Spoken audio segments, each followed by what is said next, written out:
Hi everyone, welcome to tutorial 20 of our introductory Python for image processing tutorial series. In this tutorial, I'm going to talk about functions in Python. Now, functions enable you to reuse a piece of code many times. So let me explain what that means. Now, oftentimes you may have written, let's say you have a piece of code to apply Gaussian smoothing to your images. Now, if you want to reapply that same function or the same piece of code to many images, it's easier if you define all of this into a function and call that function every time you open an image.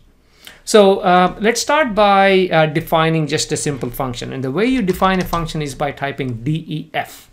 Okay, this is how you define a function. Again, a function has a block of code that can be called anytime you want, or that can be applied any number of times. So let's just give it a name. Every function must have a name, unless it's a lambda function, which we'll save for the next tutorial, but every function must have a name. So I'm going to call my function as, well, because I'm not creative enough, let's just call this my function, okay?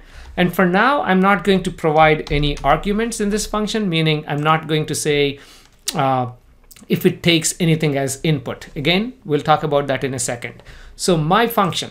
So what does our function do? Let's actually say our function just does nothing except it just prints I am inside the function. Okay, so that's it. This is what my function does. In fact, if you go ahead and run this code, there should be no output. Okay, there's nothing to show there. Now, how do we reuse a function? Now that I have a function, in fact, I can even close this file, open a different Python file, and import this file into that. In fact, I can import this specific function into that file. Again, let's not get things complicated yet. So let me just do it right here. So now I'm going to just say my function, and then just run this line. Okay, let's run this line. Now you should see I'm inside the function. It's printing that. So I'm not executing all of this. I'm just executing my function over here. Okay, all it's doing is it's going back and saying, okay, what does that mean? My function. Okay, what's inside the function? It's going to print this. Now let's take this to the next level. Okay, so now let's actually say. In fact, let's go ahead and I shouldn't have deleted that, but let's say I define a new function. Right now, the new function is, again, let's just call this my function. And what is this my function does? The my function actually prints out a name. Okay, and the way we print it out, let's actually say print, okay, your name is, okay, space. And let's just print out name. That means that name should come from here. Okay, so your name is name.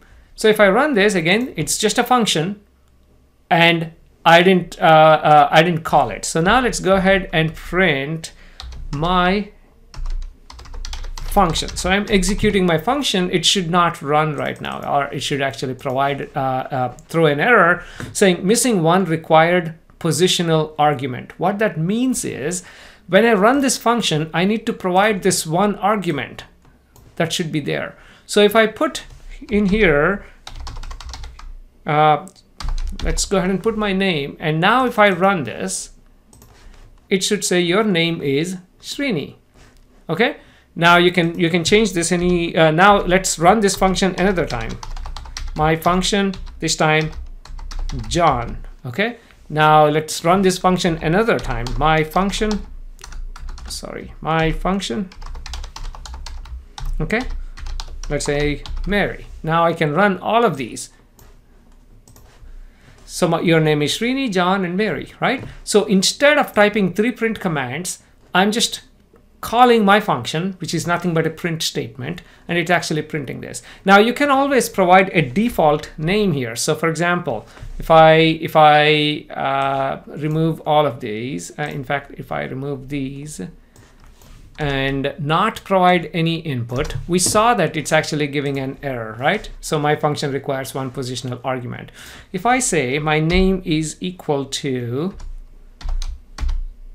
John right there as a default input, if I don't provide any input, it's going to print your name is John. Okay, it's not going to throw that error because the default value is this. So how can you use this? Let's say you define a function for Gaussian smoothing.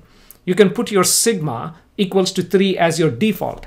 So when the user, or when you use it, when you don't provide what the sigma is as your input, it still works because you already provide what the default value needs to be. Okay, I can always overwrite it. If I actually say give my name, it's always going to print my name. If I provide a value inside this function, if I provide an argument, it's going to take that argument. If not, if I define it here, it's going to take that argument. Okay. Now let's actually iterate inside a function. Okay. So the way you can do that, again, I think I've written a few lines of code here. So let's instead of writing this, let me go ahead and copy and paste that code here. So now I define a function called myMicroscopes, okay, and the argument that it takes is mic, okay, and then for x in mic, if you remember in our previous tutorials where we talked about looping using for, we said for loop can be used to iterate through elements inside a list. So basically I'm supplying a list as input here. So when I call this function, again, if I run this, nothing happens, right? It just executes. Now I want to run it. So now let's say, let's copy a couple more lines. So now I'm going to say my list mic is a collection of microscopes here. So I'm going to give Axio Imager, Elira, LSM, Gemini, SEM, and Versa. And now I'm running the function, myMicroscopes mic. So what should it do? It takes this input, which is this list, and then for x in this list, print x. So it should print each of this separately. So let's run these 2 lines of code. There you go. Now it should print Axio Imager, Elira, LSM, all of this. Okay. Again, so the input can be a list. The input can be an image with a whole bunch of pixels. So inside a function, it can take any argument. So hopefully you see where we are heading. Again, defining your image filters like Gaussian, median, and all of these as individual filters means now you can call that respective function whenever you want and apply it to whatever image you're trying to process.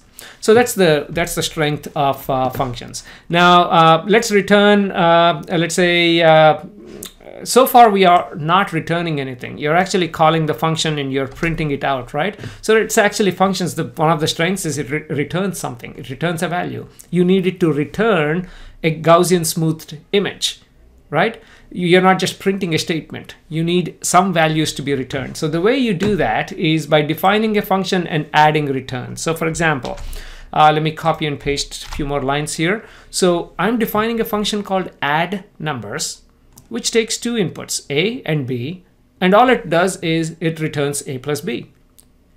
In fact, you can actually, if you don't like that, you can just say c equals to a plus b and return c. This is equivalent to that basically. Okay, so now if you say, okay, add numbers 5 and 3, let's go ahead and run it. The value should be 8 right there. Okay, it's printing a value of 8. So it's returning whatever value, and you can return multiple values, right? If you say c is a plus b, and let's say d equals to a minus b, then you can return c and d, both of these. So let's go ahead and run it, and it's defining 8 and returning 8 and 2.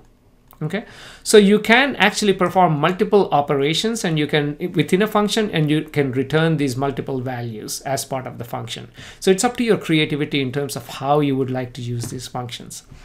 Okay, so I mentioned Gaussian smoothing a few times. So let's finish this tutorial by actually performing Gaussian smoothing, writing it as a function. And again, instead of typing and wasting your time, I actually pre-written this, and let me go ahead and paste it here.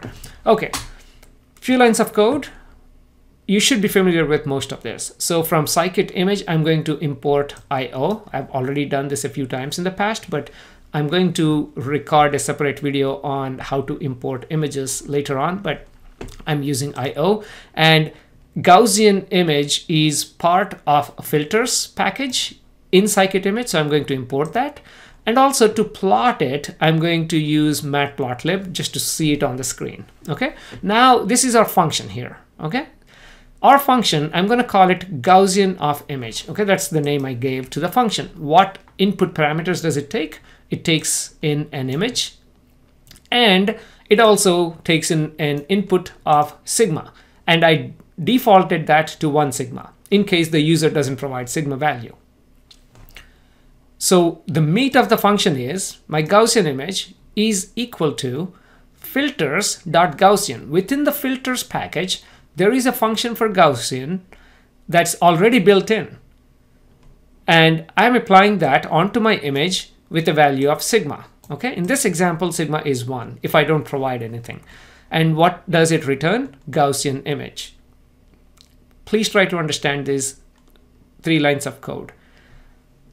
Define a function. This is the name of the function. And the function takes 2 arguments. The first one is an image, which is a NumPy array, right? Our images are multi-dimensional arrays, so it can take that as 1 input. And the second input is the sigma value. In this case, this is just an integer value. And then the meat of the function, the actual code it executes when I call the function, is applying a Gaussian filter onto my image using this sigma. And it returns a Gaussian image, this image. So here I'm out of the function. So this is the function. Okay. Now I'm out of the function. So out of the function, I am actually loading an image using io.imread, the same osteosarcoma. Okay, I added some salt and pepper noise so we can have a look at the Gaussian smooth image. And then I'm going to say my filtered image is Gaussian of image. Remember, I'm just calling this function. That's it. From now on, I'll just call Gaussian of image, and I need to provide 2 inputs. 1, what is my input image? 2, what is my sigma? So my input image is called my image. It can be anything. It doesn't, I mean, image is just a placeholder there. It can be any name here, okay? And my sigma is 3. You don't have to type sigma equals to, you can if you want. By default, it says, okay, you have 2 arguments. The first one is the first one. The second one is the second one here, okay? So that's it. And now I just said plot plt.im show the filtered image so we can have a look at the filtered image. So let's run these code step by step. So let's run these lines of code first. Nothing should happen. Okay, we're just defining a function. And now let's run this line, my image. So go ahead and run it. Now you should see my image is 642 by 710 by 3. This is an RGB image. Okay. And filtered equals to, now we are calling the function. Okay, so let's call the function. It's pretty quick, as you can see.